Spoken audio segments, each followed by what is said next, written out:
Mukura Victory Sport derby y'amajyepfo kuva muri za 66 ntabwo wabaga ari umukino woroshye uretse amateka amakipe yombi asangiye yo gusohokera u Rwanda bwa mbere mu mateka mu mikino ya kafu, ariko ubundi ntabwo buri kipe yihanganirwa no gutsindwa uyu mukino. Ni umukino wabereye kuri Kigali Pele Stadium kuri iki cyumweru tariki 22 Gashyantare 2026, ukaba umunsi wa 21 wa shampiyona y'u Rwanda wabanjijwe n'uwari wahuje AS Kigali yatsinzwe n'ikipe ya yaribwe igitego kimwe ku busa. Rayon Sport yakinnye umukino idafite abakinnyi bayo bari muri Shani Ndayishimiye na Tony Kitoga kubera umubare w'abanyamahanga benshi ikipe ifite. Uyu mukino watangiye nyuma y'imvura nyinshi yari imaze kugwa kuri Kigali Pele Stadium.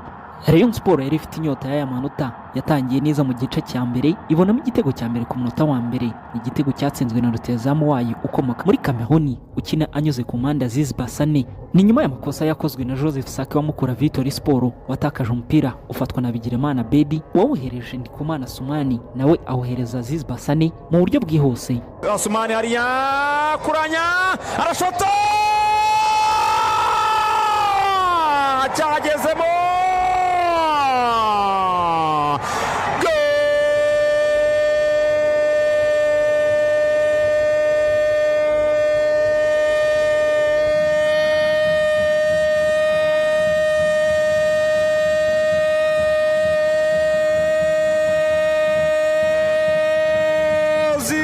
Basane kuranya. Mbere y'uko iminota 45 igice cya mbere irangira, Rayon Sport yabonye igitego cya kabiri cyatsinzwe na myugaro wayo Ramazani Chimanga ku munota w'inyongera nyuma y'iminota 45 irangiye. Arayikorogo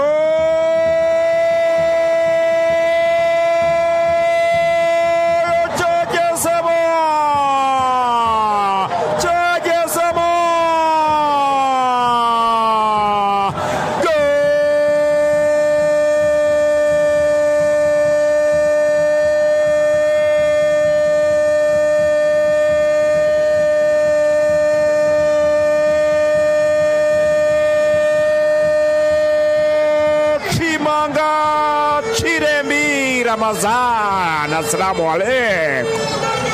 Rayon Sport yagiye kuruhuka itsinze Mukura Victory Sport ibitego ku busa, byayihaga icyizere cyo kuza kubona amanota 3 yuzuye. Mu gice cya kabiri Mukura yakoze impinduka ikoramo Mbonyamahoro Serie, niyo nizeye Freddy ndetse na Nsingizwe Christian basimbarwa na Samuel Pimpongo, Jordan Dimbomba na Mutsinzi Patrick. Aba bakinnyi bafashe Mukura Victory Sport kuko yahise itangira kurusha Rayon Sport cyane ndetse iza no kubona igitego cya mbere cyo kwishyura ku munota 77 cyatsinzwe na Joseph Saki. Attention Retato Pirara ukaragari ya Retato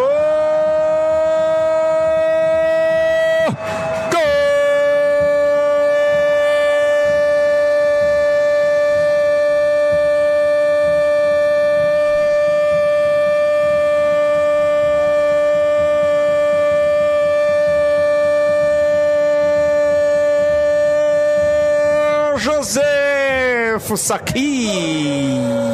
Ku munota 84 Samuel Pimpongo wa Mukura Victory Sport yashyize umupira mu izamu uvuye muri koroneri, ariko ukunda Samuel avuga ko yabangamiye umunyezamu Kwizera Olivier ahita anamwereka ikarita y'umuhondo.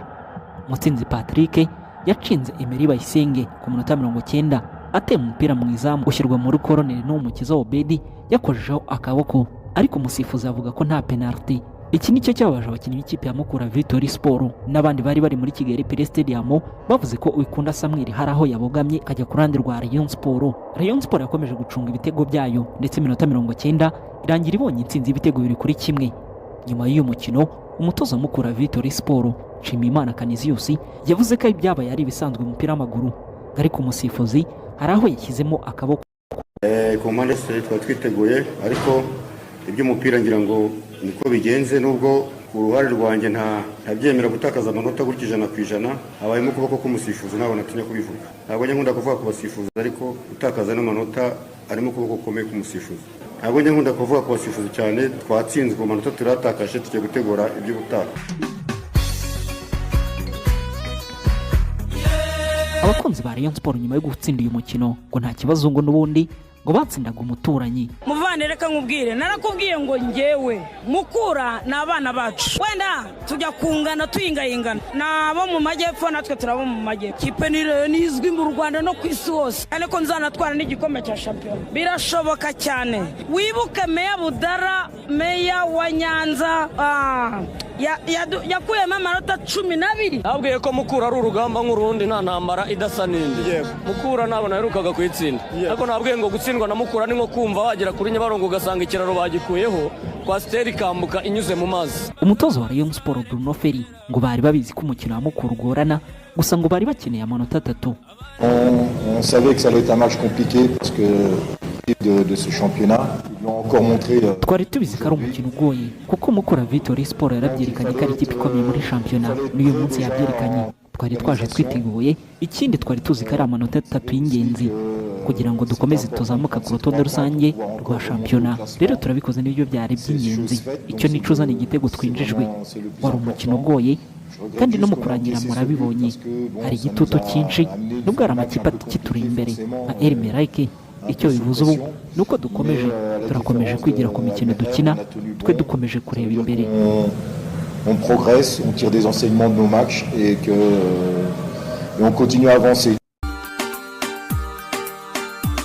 Undi mukino wabaye kuri iki cyumweru wabereye mu karere ka Bugesera, aho Musanze Football Club yatsinda ikipe ya Bugesera ibitego 2-1. Mu mukino Hirwa Jean Dodier yabonyemo ikarita y'umuhondo.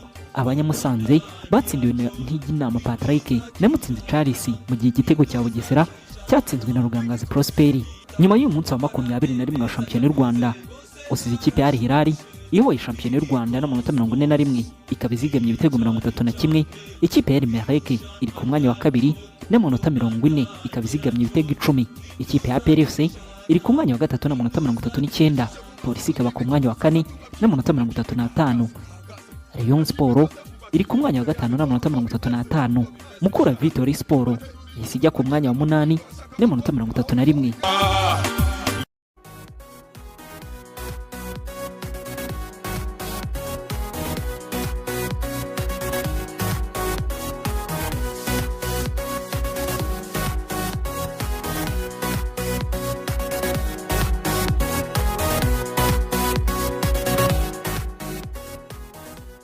Yes, nuko byari bimeze umunsi wa 21 wa shampiyona hano mu Rwanda.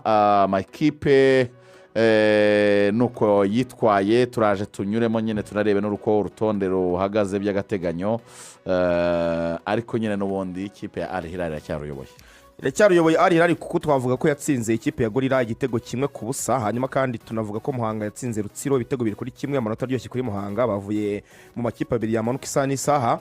Indi kipe mu by'ukuri kugerageza kureba uko yaba yaguma mu cyiciro cya mbere ni ikipe Etincelle, yanganyije na Gicumbi 1-1. Beke Nikova yafata Etincelle, ntabwo aratsindwa umukino wa shampiyona. Umukino batsinzwe no mu gikombe cy'amahoro batsindwa na Mukura 2-1, ariko muri shampiyona ntabwo bari batsindwa. Urabona ko ari kugerageza gukosora amakosa yari yakozwe na Masudi Juma watozaga iyi kipe.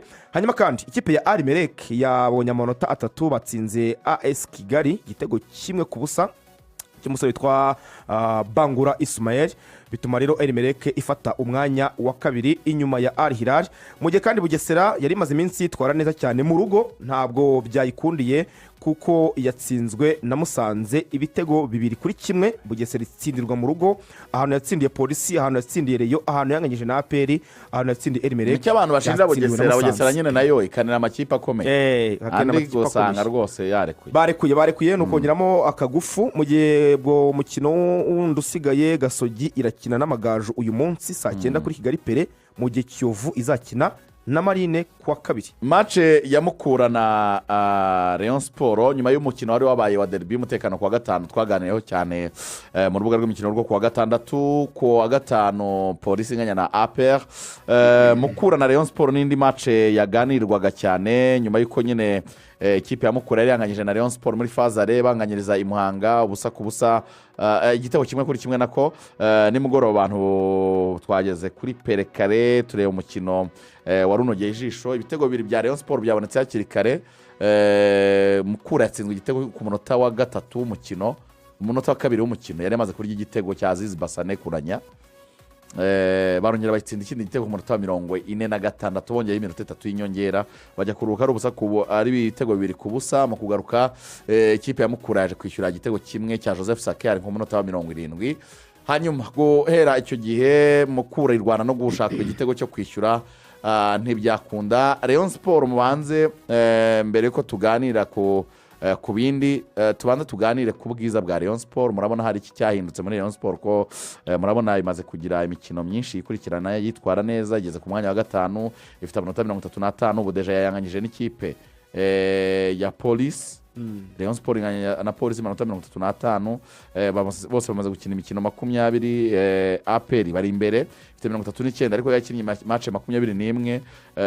Ni iki cyiza, ni ibihe byiza mubona birimo birahinduka mu ikipe ya Rayon Sport birimo biratuma ibona intsinzi zikurikiranye? Ingingo ya mbere nge mbona ifashije Rayon Sport gutsinda imikino 3 yikurikiranya ndetse n'umwe w'igikombe cy'amahoro. Urumva ko ari imikino 4 batsinze.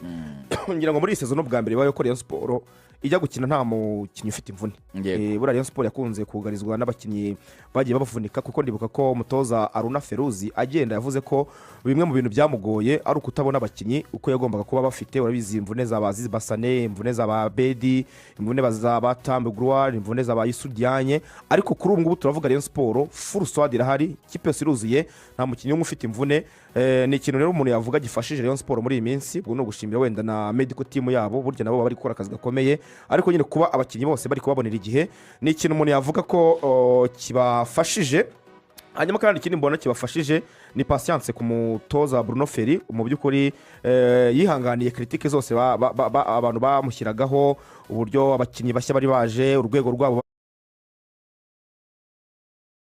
zose abantu bamushyiragaho, uburyo abakinnyi bashya bari baje, urwego rwabo bari bariho. Ariko urabona ko patience yagize cyangwa se gutegereza abakinnyi bakagenda bagaruka mu bihe byiza byabo, n'abandi bari baje bakajya ku rwego rwiza, birabafashije. Ntabwo umuntu yavuga ko Kwizera Olivier critique zari zimuriho ubu ngubu zamaze kumuvaho. Match ya mbere yakinye mbi cyane kuri APR, igitego yatsinzwe. Ubu Kwizera Olivier ni umuzamu mwiza muri shampiyona. Ntabwo umuntu yabara kuvuga ko Chimanga Ramazan, uyu musore w'umukongomani akiza uko twamuvugaga siko turi kumuvuga. Ubu ni umusore wafashije, yewe none yatangiye no gutsinda ibitego, yatsinze igitego Mukura. Urabona ko amaze gustabiliza noneho ya defense centrale we na Emery.